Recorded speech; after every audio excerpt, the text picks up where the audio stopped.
Alors, on nous a accueillis avec Kateri Tekakwitha.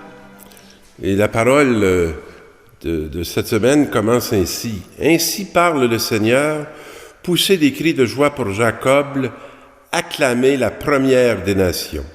Alors, j'ai fait un lien plus ou moins subtil avec celle qui appartient à cette première nation que l'on reconnaît ici dans notre pays. Et faites résonner vos louanges et criez tous. Seigneur, sauve ton peuple, le reste d'Israël. Et j'aime aussi cette expression du reste d'Israël, parce que nous sommes qu'un petit reste de croyants. Mais ce n'est pas parce qu'on est un petit reste qu'on n'est pas appelé à une grande fécondité. Alors, voici que je les fais revenir du pays du Nord et que je les rassemble des extrémités du monde. Alors, voilà un beau mouvement où de partout, ce petit reste qui était parsemé va venir. Et il y a parmi eux l'aveugle et le boiteux, la femme enceinte et la jeune accouchée. Alors, c'est la présence du pauvre, la présence des petits, la présence des écorchés, peut-être la présence des échoués, mais aussi de la femme enceinte et de la jeune accouchée, donc toute l'espérance de cette vie nouvelle qui va connaître d'autres conditions que ce peuple qui avait perdu sa terre. Et c'est une grande assemblée qui revient. Alors on part du petit peuple à la grande assemblée. Ils étaient partis dans les larmes, dans les consolations, je les ramène. Alors, il semble que la peine n'est pas éternelle. Et je vais les conduire aux eaux courantes, par un bon chemin, ils ne trébucheront pas. Les eaux courantes, ça veut dire que c'est les eaux qui filent, c'est l'abondance des eaux, c'est pas une eau stagnante, hein? Et c'est par les eaux courantes que je les conduis, par l'eau vive qui s'oppose à l'eau qui enivre non pas de l'esprit, mais de l'eau qui nous enivre de la mort. Ils ne trébucheront pas, capables de se tenir debout. Car je suis un père pour Israël, Éphraïm est mon fils aîné, parole du Seigneur. C'est le Seigneur qui s'engage par rapport à ce peuple. Et c'est lui que je fais revenir. Et l'Évangile va nous parler d'une histoire que j'aime beaucoup, qui est l'histoire de Jéricho. Tandis que Jésus sortait de Jéricho avec ses disciples et une foule nombreuse, un mendiant aveugle, Bartimée, le fils de Timée, était assis au bord de la route. Ce n'est pas la première fois que je vous commande ce texte-là, puis il y a des images fortes que je me sens toujours obligé de rappeler la signification pour qu'on soit vraiment capable d'habiter la parole. Alors, Jésus sort de Jéricho. Et je vous rappelle que Jéricho, c'est le point de la terre qui est le plus bas au monde. On ne peut pas descendre plus bas que Jéricho, ça n'existe pas. Alors, c'est une image qui nous parle parfois de nous lorsqu'on se ramasse dans ce qu'il y a de plus bas dans l'être humain, dans nos bassesses, dans nos dépressions. Jéricho, c'est comme un trou au centre de deux hauteurs que sont Jérusalem, et on n'est pas très loin du monde des béatitudes non plus. Et pour se rendre à Jéricho, il faut descendre Et c'est ce que Jésus a fait sur la croix. Il est descendu dans la mort. Et il est sorti vivant du tombeau. Alors on a ce verbe qui apparaît ici.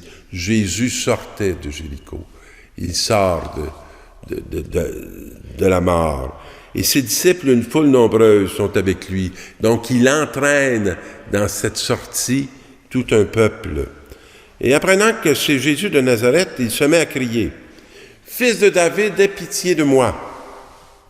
Beaucoup de gens l'interpellaient vivement pour le faire taire, mais il criait de plus belle. L'humanité crie. Et souvent, dans votre chair, vous criez. Et si vous n'êtes pas accueillis dans vos cris, votre cri ne se taira pas, ne fera pas silence. Et même si on veut vous imposer le silence, votre cri va faire que s'amplifier. Mais il criait de plus belle.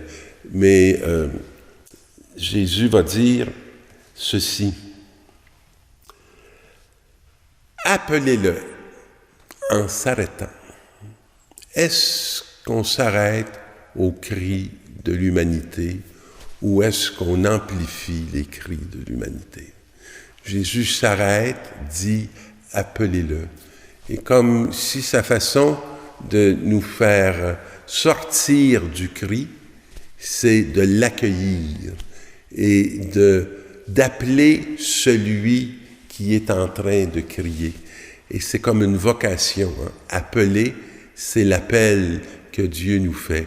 Ne rabrouez pas celui qui crie, mais appelez-le à sortir de ce cri et à faire jaillir une parole.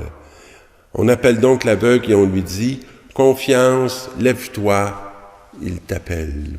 Je rêve au jour où on sera de plus en plus nombreux à reprendre cette interpellation de Jésus. Confiance, mets-toi debout, cesse d'être écrasé. Tu es appelé, tu es reconnu de Dieu, tu es voulu de Dieu. Et ton cri a un sens pour cette terre, parce que ton cri va nous conduire à la rencontre du Dieu vivant et vrai. Et que se passe-t-il? L'aveugle lui dit, il bondit, rejette son manteau et court vers Jésus.